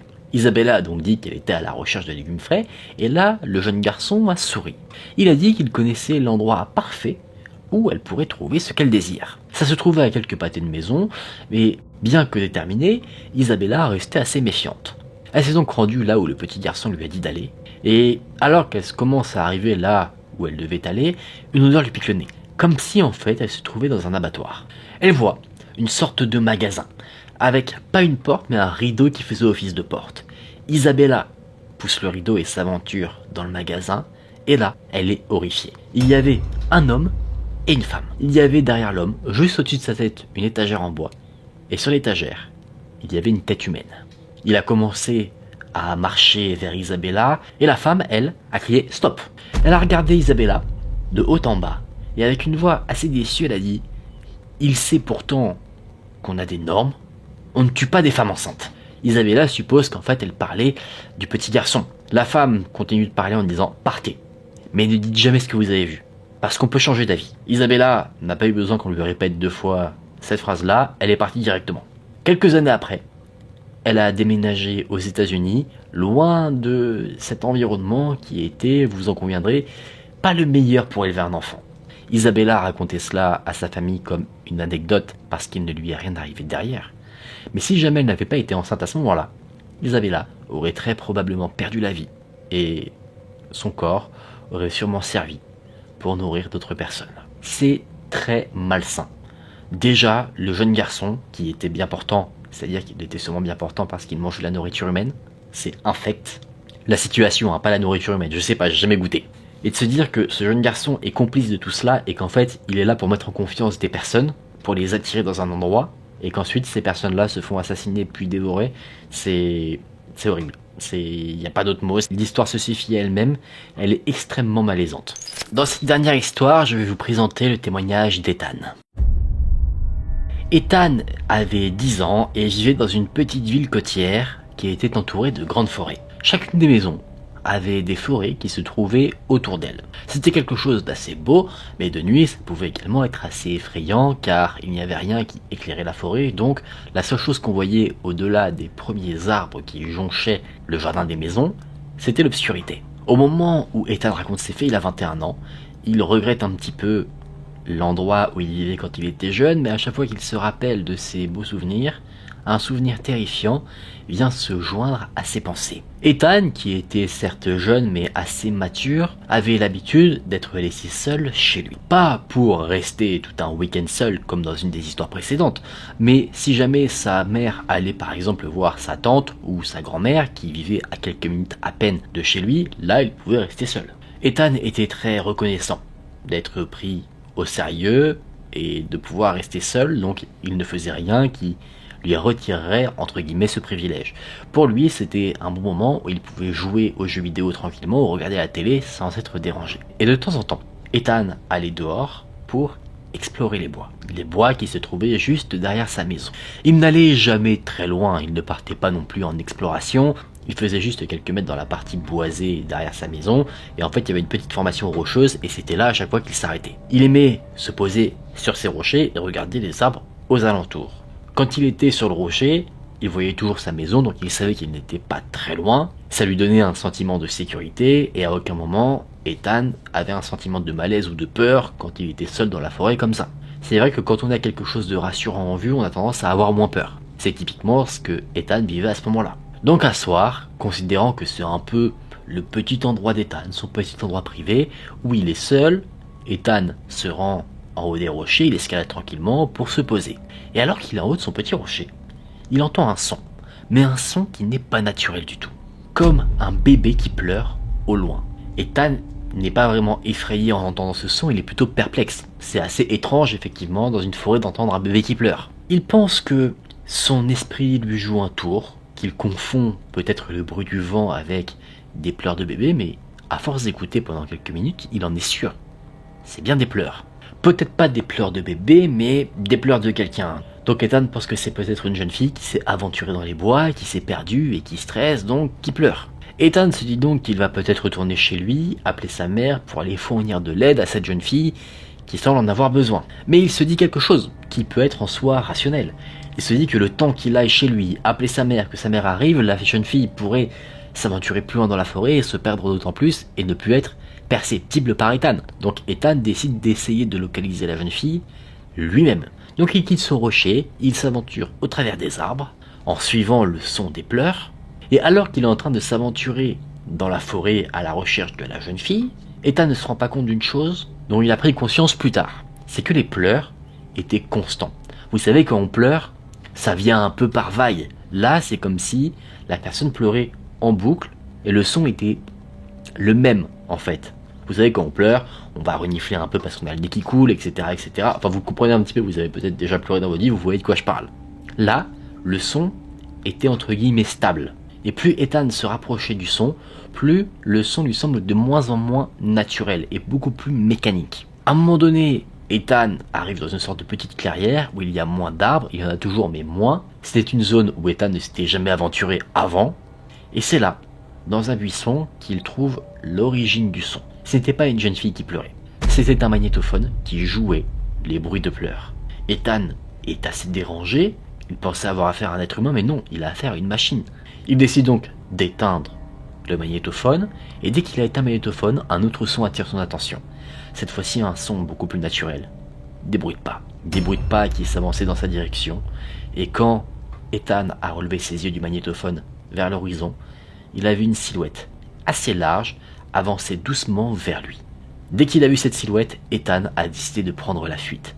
Il s'est précipité dans la forêt, il avait identifié quelques repères pour pouvoir rentrer chez lui, retrouver son chemin, et son objectif dans sa tête est très simple, rentrer chez lui. Rien d'autre, pas faire de détour, aller chez lui se mettre en sécurité. Il arrive au niveau des rochers qu'il aimait escalader, donc il savait qu'il était pas loin de la maison. Il avait mis quelques minutes à peine tellement il avait couru vite pour retourner chez lui. Il s'est barricadé dans la maison, il a verrouillé les portes, il a éteint les lumières et il s'est caché dans sa chambre. Il ne voulait pas donner d'indices concernant son habitation si jamais la personne qui l'avait suivi était arrivée jusqu'au niveau des maisons.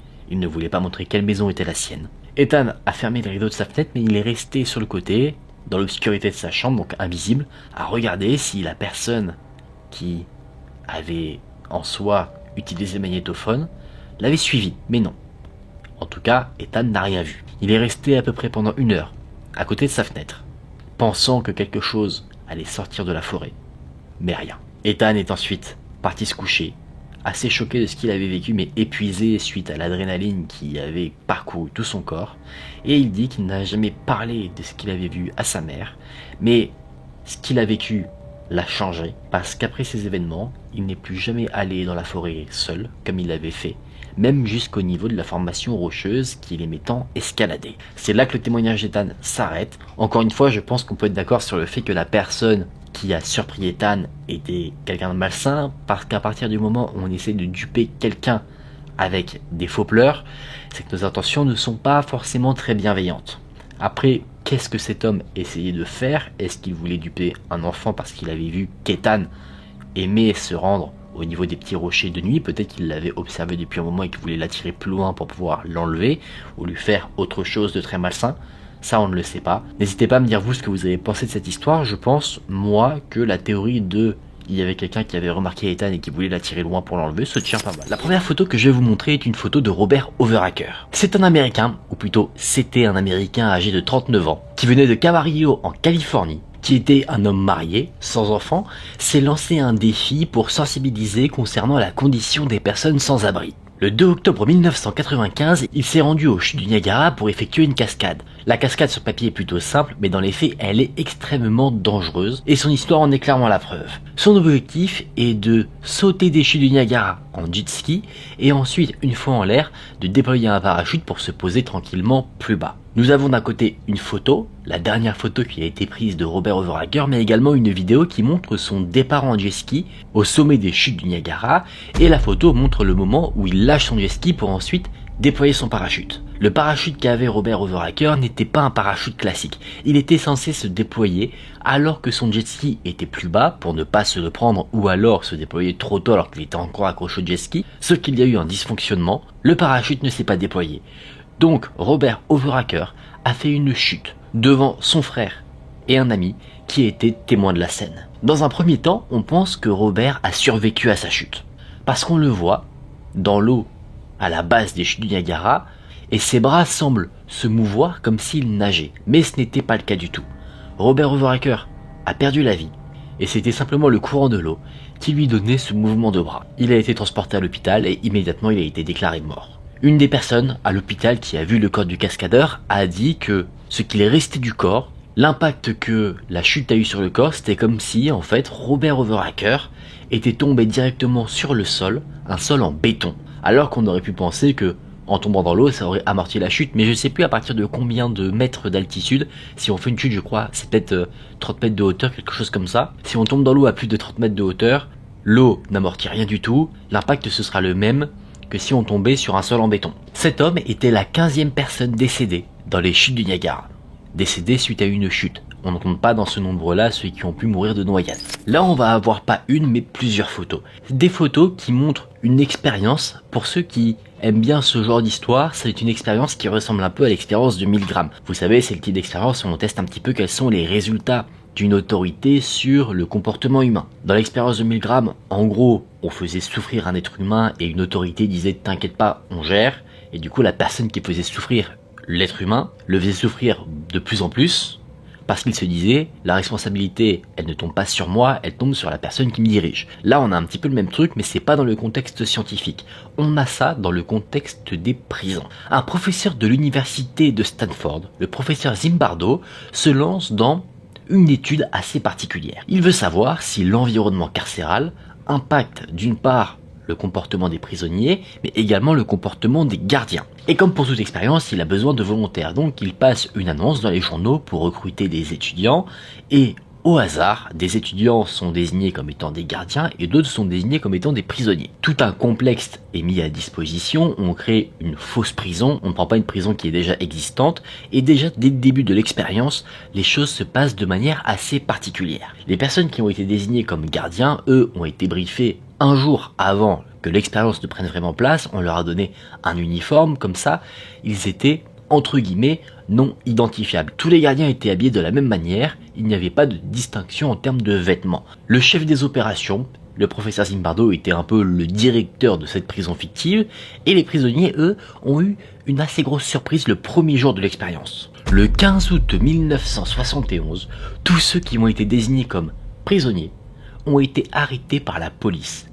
Mais la vraie police. La police de Palo Alto est allée chercher ces personnes-là chez elles, et toutes ces personnes, tous ces étudiants ont été arrêtés devant leur famille, devant leurs amis, pour des motifs qui sont bien réels. Des agressions, des cambriolages, des braquages. Donc évidemment, les familles étaient assez surprises, sachant que les étudiants n'étaient pas au courant qu'ils allaient être arrêtés de la sorte.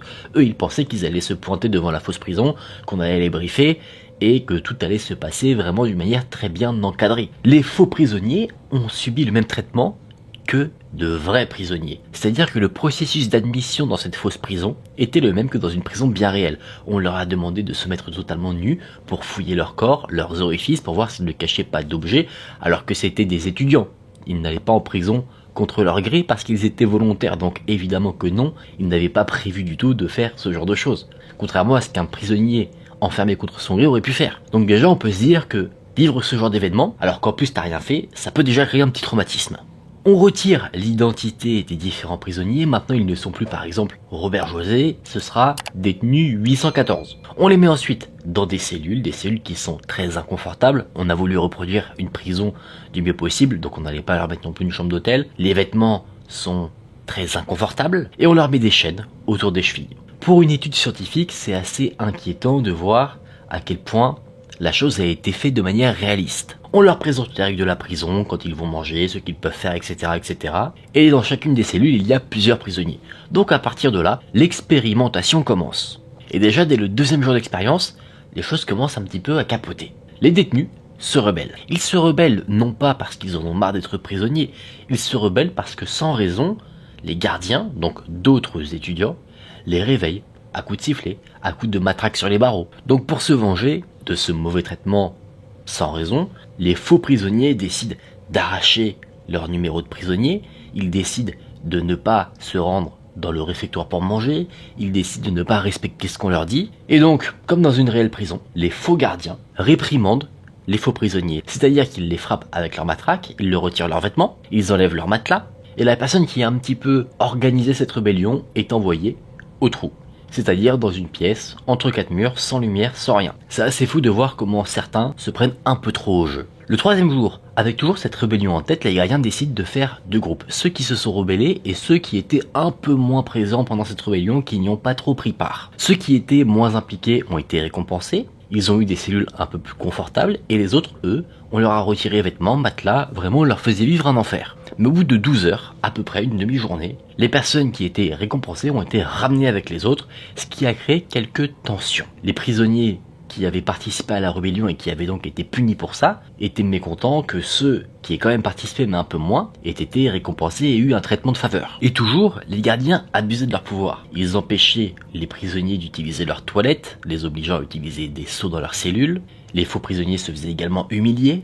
Donc au bout de troisième jour, il y a un des faux prisonniers qui décide de quitter l'expérience. C'était Douglas Corpi, alias le prisonnier 8612, qui a littéralement pété un câble. Il criait dans sa cellule qu'il se sentait brûlé de l'intérieur. Il ne pouvait plus tenir, du tout. Il a donc été libéré, parce que là on parle vraiment de la santé qui peut être impactée par la situation, on ne va pas rendre quelqu'un fou pour une expérience, donc il est libéré. Et plus tard, plutôt récemment en 2017, cette personne-là, Douglas Corpi, a dit qu'il n'avait en fait pas eu de problèmes mentaux, il ne commençait pas à devenir fou.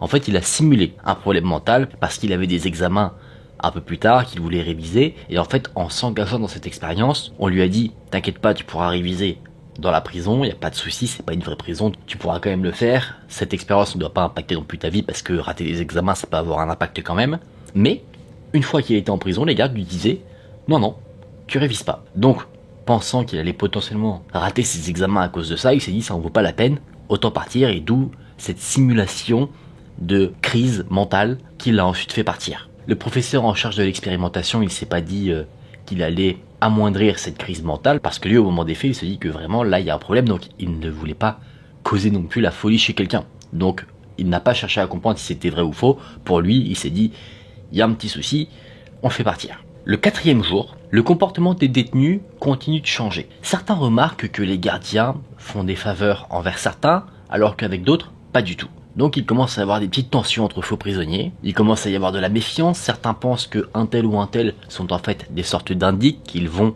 raconter tout ce qui se dit entre prisonniers aux gardes, et cette situation de tension a créé un autre problème chez l'un des prisonniers, le prisonnier connu sous le nom de prisonnier 819, qui, sans que vraiment les gens ne sachent pourquoi, se retrouvait seul à pleurer dans sa cellule. Là, le professeur en charge de toute cette expérience est allé voir ce fameux prisonnier 819 pour essayer de comprendre ce qui se passait, et il a compris en fait où était le problème. C'est qu'avec tout cet emprisonnement, tout ce qui a été fait, c'est-à-dire retirer l'identité des prisonniers pour leur attribuer des numéros, etc., en fait, il commençait à douter qu'il était quelqu'un. Il commençait à penser qu'il n'était qu'un numéro, et qu'il était quelqu'un sans importance. Donc le professeur Zimbardo est allé voir le prisonnier, il l'a pris avec lui, et il l'a rassuré sur le fait que le tout n'était qu'une expérience, qu'il avait bien un nom, qu'il était bien quelqu'un, qu'il avait bien une vie, qu'il n'était pas juste un numéro. Donc, pour éviter que la situation mentale de ce prisonnier, de ce faux prisonnier empire, le professeur a décidé de l'écarter de l'expérience, et les gardiens, eux, ont été tenus de dire non pas que le prisonnier est parti parce que ça allait pas, parce qu'il fallait quand même montrer que l'environnement carcéral était assez réaliste, hein. Il fallait pas faire comprendre aux faux prisonniers que dès qu'ils pleuraient, ils allaient partir. Donc, la raison officielle dans cette fausse prison concernant le départ de ce prisonnier, c'est qu'il a fait quelque chose d'horrible et qu'en fait, il est transféré vers une autre prison qui prend en charge son type de comportement. Le 5e jour, c'était le jour où les prisonniers pouvaient recevoir de la visite. Et c'était pas quelque chose qui se passait de manière très cordiale. Ceux qui venaient voir des prisonniers attendaient pendant très longtemps, et le temps passé avec les prisonniers était très court. 10 minutes seulement, sous l'observation en plus d'un gardien. Les parents qui sont allés voir leur enfant étaient très inquiets de voir comment ça se passait, donc eux, ce qu'ils voulaient, quand ils sont partis, c'était contacter un avocat pour faire sortir les étudiants de l'expérience. Ce qui était en soi un peu compliqué parce que les étudiants avaient signé un contrat indiquant qu'ils étaient bien volontaires. Donc avec ce contrat-là signé, les étudiants pouvaient pas dire « j'en ai marre, je m'ennuie, je m'en vais ». On leur mettait le contrat sous le nez en disant « frérot, t'as signé ». Si tu pars maintenant, t'es pas payé. Un collègue du professeur Zimbardo est allé inspecter la fausse prison de nuit pendant le 5e jour pour voir un petit peu comment ça se passait. Et ce collègue a été très surpris de voir que pendant la nuit, les gardiens maltraitaient les prisonniers en leur faisant porter par exemple des sacs sur la tête. Et du coup, ce collègue est allé voir le professeur Zimbardo et lui a reproché son immoralité vis-à-vis de l'expérience. C'est-à-dire que lui, certes, il observait ce qui se passait, mais il ne faisait qu'observer. Il ne surveillait pas. Comprenez par là que, certes, il analysait les résultats de ses recherches, mais il ne surveillait pas s'il y avait parfois des abus. En plus de ça, le professeur avait l'air d'avoir été un peu changé par son faux rôle de directeur du faux pénitencier qu'il avait créé. Comme si en fait, il se sentait vraiment le directeur, mais d'un point de vue assez détaché. En gros, il gérait le truc, mais le bien-être de ses faux détenus, il s'en fichait. Sauf si vraiment il y avait des cas de problèmes mentaux qui commençaient à se déclarer, comme pour certains prisonniers. Et c'est au 6e jour que l'expérience s'est arrêtée.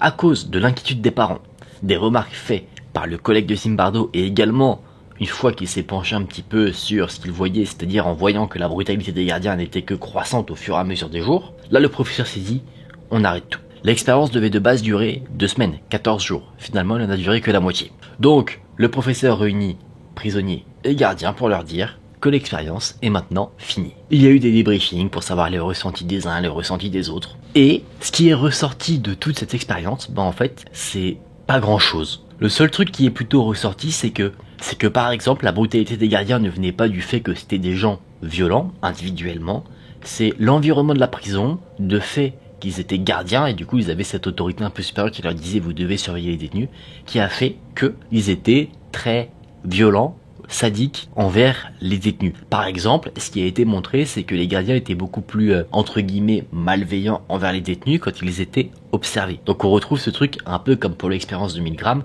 de l'autorité qui pousse à faire des choses qu'on ne ferait pas normalement. Donc bon, une expérience assez folle. Dites-moi vous, est-ce que vous seriez prêt en échange d'argent parce que tous ceux qui ont participé à l'expérience ont été payés, ils ont été payés pour la durée initiale qui a été prévue, pas que pour 6 jours, donc ils ont été payés pour 2 semaines. Est-ce que vous, en échange d'argent, par exemple en échange de 500 000 euros, vous vous dites, sans savoir quel rôle vous allez jouer, ok, je signe pour une expérience comme ça. Personnellement, je ne le ferai pas. Vous savez, il y a des endroits qui sont très appréciés en urbex, que ce soit simplement pour découvrir des lieux chargés d'histoire ou alors à la recherche d'expériences paranormales. Ces endroits, ce sont les sanatoriums. Les sanatoriums, ce sont des endroits qui sont utilisés pour isoler des personnes malades atteintes de la tuberculose de la population qui n'est pas malade. Le traitement de la tuberculose était quelque chose de très difficile, donc dans les sanatoriums, il y avait énormément de décès, et notamment dans le sanatorium dont je vais vous parler avec cette photo, le sanatorium de Waverly Hills. Pour la petite histoire, ce sanatorium était un endroit qui a de base été construit pour être une école, qui l'a été, et ensuite devenant un bien public, il a été utilisé comme sanatorium. Cet endroit-là précisément est considéré comme hanté vu le nombre de choses très sordides qui s'y sont passées. Déjà les décès suite à la tuberculose, il y avait des traitements douteux des médecins qui faisaient un peu des expérimentations sur les victimes, des expérimentations médicales. Il y avait même une sorte de tunnel non loin du sanatorium qui a été creusé pour mettre les corps de personnes décédées dans un chariot et on les envoie au fond du tunnel. Vous avez un peu l'image de la chose et la photo que je veux vous montrer, c'est une photo qui fait déjà froid dans le dos, vous allez le voir. Mais ce qui m'a intéressé et qui est assez particulier, c'est l'histoire qui se cache derrière cette photo, mais plus précisément concernant la chose qu'on voit sur cette photo. La photo, c'est celle-là. On voit un des couloirs du sanatorium de Waverly Hills qui a été pris en photo par des personnes qui faisaient de l'exploration urbaine. Sur cette photo, on voit une jeune femme. On la voit plutôt distinctement. Et ce qui est très fou sur cette photo, c'est que cette jeune femme, on a pu l'identifier. En tout cas, on le pense. Ce serait Mary Lee, une infirmière qui travaillait dans le sanatorium du temps où il était encore actif, et cette infirmière-là a une histoire assez tragique. Alors qu'elle travaillait, qu'elle était en service, elle est tombée amoureuse d'un médecin. Le médecin s'est un peu servi d'elle pour assouvir ses désirs, et quand elle a voulu aller plus loin, c'est-à-dire commencer à vouloir fonder une famille, le médecin lui a dit non, ce qui lui a brisé le cœur. Après cela, elle a contracté elle-même la tuberculose, et elle a été enfermée dans la chambre 502, là où elle s'est donné la mort elle-même par pendaison. Une histoire qui, de par la tristesse qu'elle a vécue, pourrait expliquer pourquoi elle hante encore les lieux, parce que ce serait un lieu qui a marqué sa vie, en tout cas à la fin de sa vie. À une certaine époque, dans le monde, il y avait des emplois qui pouvaient nous causer beaucoup de tort sur le plan médical. Rien à voir avec ce qu'on peut avoir aujourd'hui, s'il y en a encore. À l'époque, pour s'enrichir, des employeurs n'hésitaient pas à utiliser des produits très nocifs pour le corps, sans en avertir leurs employés, qui contractaient donc des maladies. Et là, la maladie qui est contractée et dont je vais vous parler maintenant, est une maladie très particulière, parce que dans un premier temps, si on parle vite fait des effets qu'elle a, ça peut être marrant. Mais après, quand tu vois les effets que ça a sur le corps, tu comprends qu'en fait, c'est pas drôle du tout. Ce dont je vais vous parler là, c'est des radium girls, les femmes au radium. En fait, le radium, c'était quelque chose qui était utilisé pour créer une peinture lumineuse. Et il y a une entreprise qui créait des montres avec cette peinture au radium, qui employait beaucoup de femmes pour, justement, customiser, entre guillemets, ces fameuses montres. Les femmes qui peignaient trouvaient ça assez amusant d'avoir une peinture lumineuse, du coup, ce qu'elles faisaient, c'est qu'elles s'en mettaient avant d'entrer à la maison un peu sur le visage, un petit peu sur les ongles, et ensuite dans le noir ça brillait un peu. Elles faisaient ça pour amuser leurs amis, leurs petits amis, etc.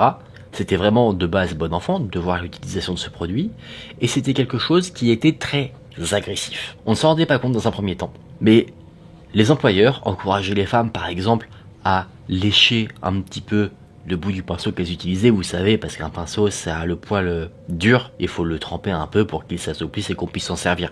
Donc là, on utilisait le radium, on leur disait de lécher un petit peu le pinceau pour pouvoir assouplir et peindre les montres, sauf que c'était très dangereux. Donc, à force d'être au contact de ce radium, les femmes ont petit à petit commencé à souffrir d'anémie, de nécrose de la mâchoire, c'est-à-dire des maladies des os, et il y a même eu des tumeurs dans les plus graves des cas. Il y a eu des décès, et ces décès ont été enterré sous le tapis par les sociétés qui utilisaient ce fameux radium.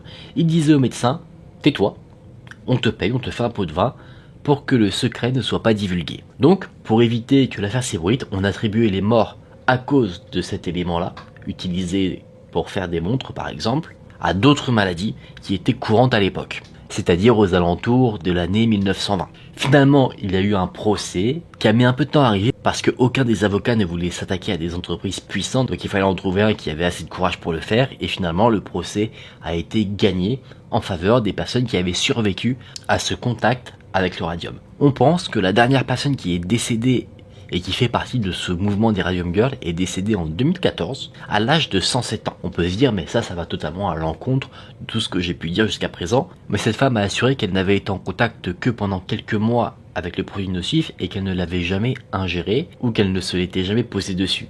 Mais bien qu'elle n'ait jamais du coup été en contact vraiment physique avec, mais plutôt dans l'environnement de ce produit, elle a perdu ses dents et elle a contracté également 2 cancers au cours des années qui ont suivi son travail dans l'entreprise qui utilisait le radium.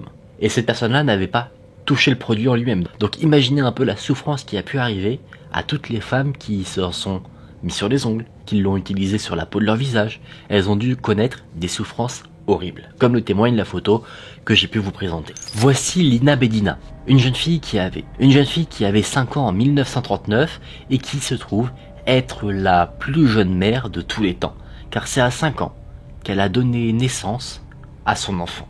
Elle se plaignait de maux de ventre au niveau de l'abdomen et ses parents ont remarqué qu'elle avait un gonflement assez étrange. Donc inquiets, l'ont emmenée voir un médecin et les médecins ont diagnostiqué que l'enfant de 5 ans était enceinte de 7 mois. Finalement, la grossesse arrive à terme, elle se passe par césarienne et évidemment ça fait la une des journaux.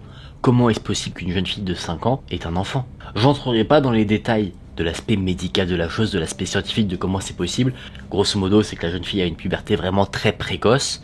Mais ce qui est horrible dans cette histoire, parce que là on peut se dire en l'entendant que c'est juste une histoire incroyable, mais là où l'horreur intervient dans cette histoire, c'est que si cette jeune fille a eu un enfant, cet enfant a forcément un père. Donc ça veut dire que quelqu'un a eu une relation intime avec une jeune fille âgée de 4 ou 5 ans. Et là, cette histoire ne rentre plus dans les histoires incroyables et dans les histoires sordides. Vous attendez que je vous dise qui est le père de l'enfant? Je ne peux pas, parce qu'on ne sait pas.